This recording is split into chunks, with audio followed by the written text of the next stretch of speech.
আল কোরআনের কোন আয়াতে আল্লাহের ইবাদাতের পর পিতামাতার সাথে সদ্ব্যবহারের নির্দেশ দেওয়া হয়েছে? সূরা বনি ইসরাইলের ২৩ নম্বর আয়াতে। নবী করিম সাল্লাল্লাহু আলাইহি ওয়াসাল্লাম কার পায়ের নিচে সন্তানের জান্নাত হওয়ার কথা বলেছেন? মায়ের পায়ের নিচে। পিতামাতা মৃত্যুর পর তাদের জন্য সন্তানের অন্যতম কর্তব্য কি? তাদের জন্য দোয়া করা, রাব্বির হামহুমা কামা রাব্বায়ানি সাগীরা। পিতামাতা যদি অমুসলিমও হন তবে তাদের সাথে কেমন আচরণ করতে হবে? তাদের সাথেও দুনিয়াবি বিষয় ভালো ও সুন্দর আচরণ করতে হবে।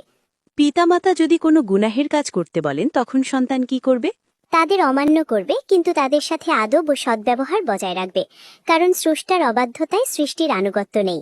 সন্তানের রিজিক ও বরকতে পিতামাতার ভূমিকা কি? পিতামাতার খেদমত ও সন্তুষ্টি রিজিক বৃদ্ধি করে ও হায়াত বা আয়ু বাড়িয়ে দেয়। কোরআন অনুযায়ী বৃদ্ধ বয়সে পিতামাতার সামনে কোন শব্দটি বলা নিষেধ? শব্দ বিরক্তিসূচক কোনো শব্দ।